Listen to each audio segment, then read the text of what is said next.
Students, today we will do third chapter of PB, that is compound sentence. But before we do compound sentence, we need to know what a sentence is. Okay, so I will give you the definition of sentence.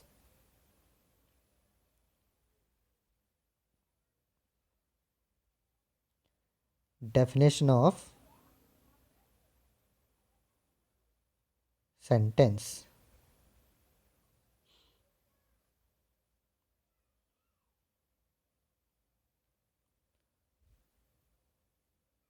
So let's see. Sentence is a group of words arranged in a proper order and having its complete sense. This is our sentence. So definition of sentence, once again I am repeating, sentence is a group of words arranged in a proper order and having its complete sense. So this is our sentence, definition of sentence. यानी कि एक ऐसा group of words जो arranged हो एक proper order में और जिसकी अपनी एक कंप्लीट सेंस हो, उसको हम क्या बोलते हैं? सेंटेंस बोलते हैं. ठीक है. अब यहाँ से देखो एक बात आती है कि ये प्रॉपर ऑर्डर क्या है. प्रॉपर ऑर्डर, कोई भी अब जब हम सेंटेंस बनाते हैं तो उस सेंटेंस बनाने का एक प्रॉपर ऑर्डर होता है.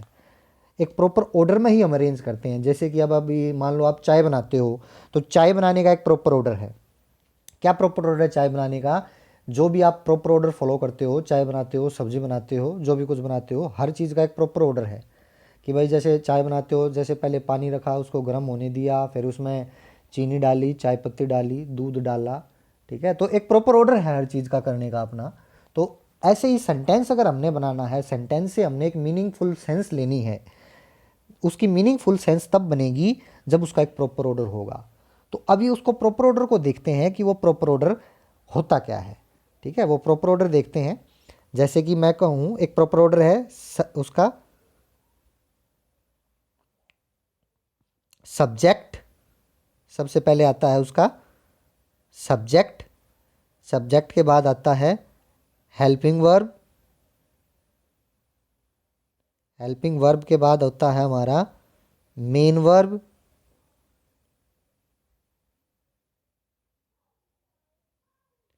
मेन वर्ब के बाद होता है object.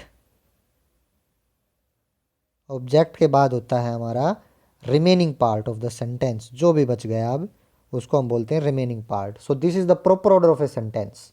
Subject, helping verb, main verb, object plus remaining part. ये प्रॉपर ऑर्डर होता है सेंटेंस का. अगर सेंटेंस में सब्जेक्ट आया है, हेल्पिंग वर्ब आया है, मेन वर्ब आया है, ऑब्जेक्ट आया है और जो बाद में जो बच गया, तो इस प्रॉपर ऑर्डर में हम उसको रखेंगे. पहले सब्जेक्ट आएगा, फिर हेल्पिंग वर्ब आएगी. ये नहीं कि पहले हेल्पिंग वर्ब लगा दी या पहले मेन वर्ब लगा दी या पहले ऑब्जेक्ट लगा दिया. सिंपल सेंटेंस की मैं बात कर रहा हूँ सबसे पहले. तो ये प्रॉपर ऑर्डर होता है सेंटेंस का.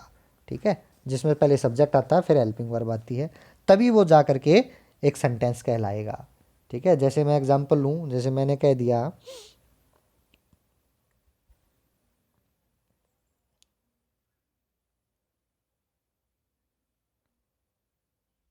if I say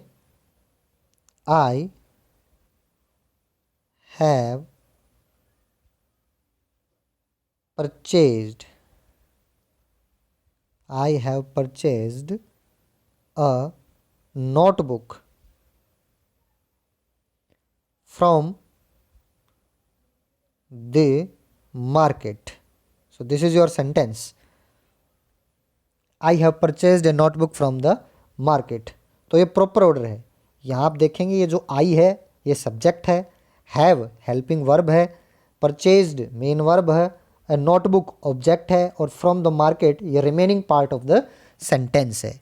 तो अभी कंपाउंड सेंटेंस या सेंटेंस करने से पहले, इसमें आगे बढ़ने से पहले ध्यान से देखेंगे बेटे, फिर इसके बेस पर आपने जो पीबी की जो एक्सरसाइज है वो सोल्व करनी है. ठीक है. ये कंपाउंड सेंटेंस है. मैं सारी वीडियोज़ इसी तरीके से भेजूंगा पार्ट बना करके वीडियो के, तो आपने ध्यान से देखनी है सारी वीडियोज़. तो अब देखो उससे पहले हमें ये पता होना चाहिए कि सब्जेक्ट क्या होता है। उससे पहले हमें सब्जेक्ट का पता होना चाहिए, सब्जेक्ट क्या होता है। पहले सब्जेक्ट को ही देख लेते हैं कि ये सब्जेक्ट क्या होता है। ठीक है, सब्जेक्ट की डेफिनेशन देखेंगे कि ये सब्जेक्ट है क्या। सब्जेक्ट देखते हैं क्या है। इट इज डूअर, ये होता है हमारा doer. It is doer in the sentence. Sentence में जो डूअर होता है हम उसको बोलते हैं सब्जेक्ट। और about which, about which something is said, या तो ये डूअर होता है या फिर ऐसा पार्ट होता है सेंटेंस में जिसके बारे में कुछ कहा जाता है, कुछ जिक्र किया जाता है, उसको हम बोलते हैं सब्जेक्ट बोलते हैं। ठीक है, जैसे मैं ये कहूँ, ये आपका हो गया it is doer in the sentence or about which something is said, ये हो जाएगा हमारा सब्जेक्ट। जैसे देखो मैं आगे एग्जाम्पल देता हूँ इसका।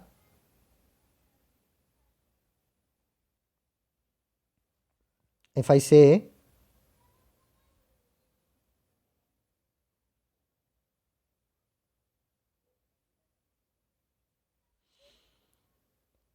he plays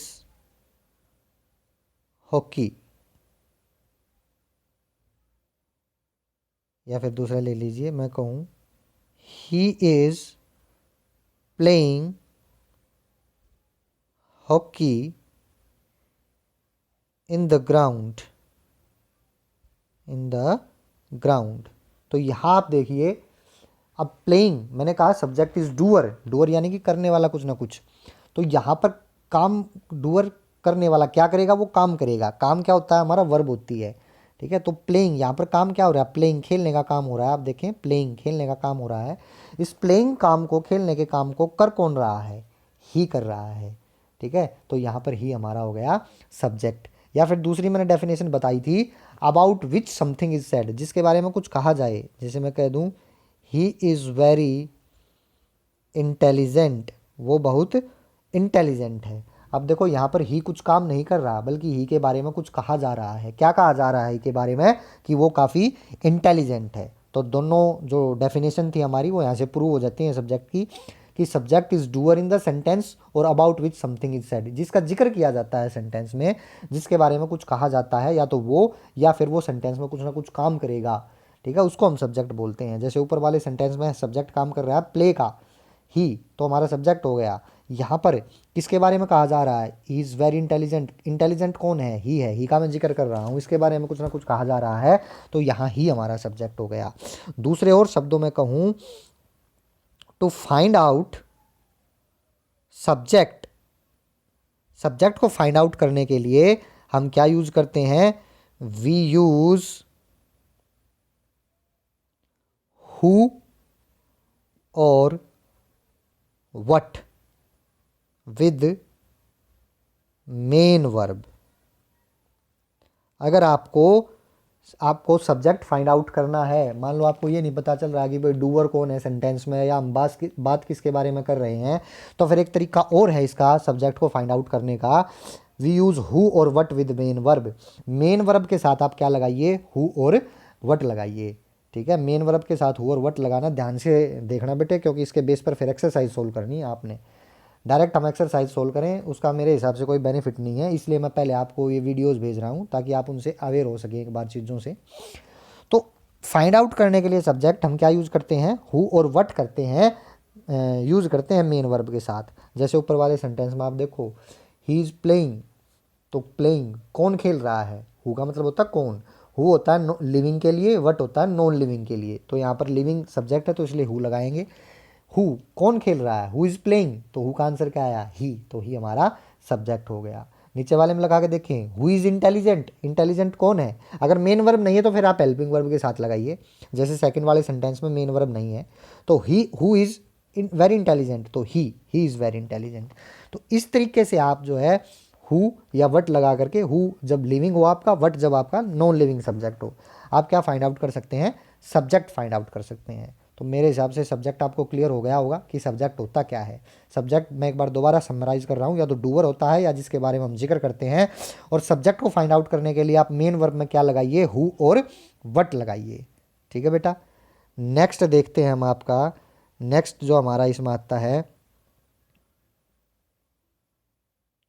वो आता है बेटा हेल्पिंग वर्ब। तो अब हम देखेंगे हेल्पिंग वर्ब को। ठीक है, हेल्पिंग वर्ब को इसमें देखेंगे कि हेल्पिंग वर्ब क्या होती है।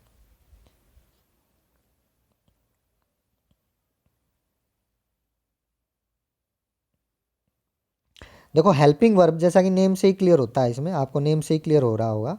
हेल्पिंग वर्ब क्या मतलब होता है हेल्पिंग का, हेल्पिंग वर्ब हेल्प, सहायता करती हुई, सहायता करने वाली। यानी कि हेल्पिंग वर्ब वे वर्ब होती हैं जो मेन वर्ब की हेल्प करती हैं। तो इसकी यहाँ पर डेफिनेशन बन जाएगी, it helps the main verb, ये मेन वर्ब की हेल्प करती है by extending, by extending its meaning. Helping verb, तो ये डेफिनेशन हो गई। Helping verb, it helps the main verb by extending its meaning. तो मीनिंग को एक्सटेंड करने में मेन वर्ब की हेल्प करती है, मीनिंग को एक्सटेंड करती है हेल्पिंग वर्ब। ठीक है, तो मैं आपको बता दूं, there are total 24 helping verbs. क्या मैं शॉर्टकट में लिख रहा हूँ, आप पूरा लिखिएगा। There are total 24 helping verb, 24 helping verb होती हैं हमारी टोटल। मैं उनको लिख दे रहा हूँ यहाँ एक बार, ताकि आपको पहचान हो जाए कि हेल्पिंग वर्ब कौन कौन सी होती हैं टोटल। ठीक है, ये आपने, ये जो अभी मैं आपको ये पीपीटी जो फाइल भेज रहा हूँ बना करके, ये आपने अपनी फेयर नोट जो आपकी ग्रामर की जो नोटबुक है उसमें लिख लेना है। टोटल हेल्पिंग वर्ब होती हैं हमारी 24 होती हैं। यहाँ मैं लिख दे रहा हूँ, is, are, am, was, were, has, have, had, do, does, did. ये तो होती हैं बेटे हमारी 11 प्राइमरी हेल्पिंग वर्ब्स। और इसके अलावा हमारे होते हैं प्लस 11, ये हो गई हमारी प्राइमरी हेल्पिंग वर्ब्स, इनको हम बोलते हैं ऑक्सिलरी वर्ब्स भी बोल सकते हैं।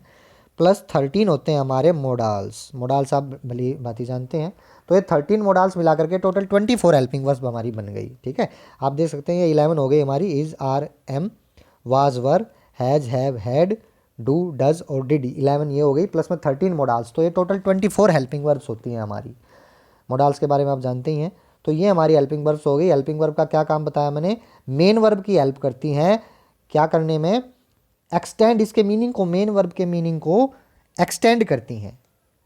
ठीक है, बढ़ाती हैं मेन वर्ब के मीनिंग को, यानी कि या तो टाइम बताएंगी उसकी, या उसकी स्टेट बताएंगी, टाइम बताएंगी। ठीक है, जैसे मैं कहूँ, ऊपर वाला सेंटेंस आया था अभी, जैसे मैं एग्जांपल दे देता हूँ। अगर मैं कहूँ ही प्लेज फुटबॉल, देखो यहाँ मैं कहूँ ही प्लेज फुटबॉल, वो फुटबॉल खेलता है। अब इसमें हेल्पिंग वर्ब नहीं है, ही प्लेज फुटबॉल, केवल एक इन्फॉर्मेशन है कि फुटबॉल खेलता है। अब एग्जैक्ट जो मीनिंग है वो क्लियर नहीं हो रहा कि कब खेलता है। ठीक है, मीनिंग क्लियर नहीं हो रहा, बस इतना क्लियर हो रहा है कि ही प्लेज फुटबॉल। हाँ भाई, एक बात है, फुटबॉल खेलता है। अब यहाँ पर इसका मीनिंग कुछ भी हो सकता है, भाई उसे फुटबॉल खेलना अच्छा लगता है इसलिए फुटबॉल खेलता है। लेकिन और ज़्यादा मीनिंग इसका क्लियर नहीं हो रहा है। अगर मैं फर्दर इसके मीनिंग को एक्सटेंड करना चाहूँ तो वो हेल्पिंग वर्ब से कर सकता हूँ। जैसे मैं इसमें हेल्पिंग वर्ब लगाऊँ, जैसे मैं कहूँ ही इज़ प्लेइंग फुटबॉल।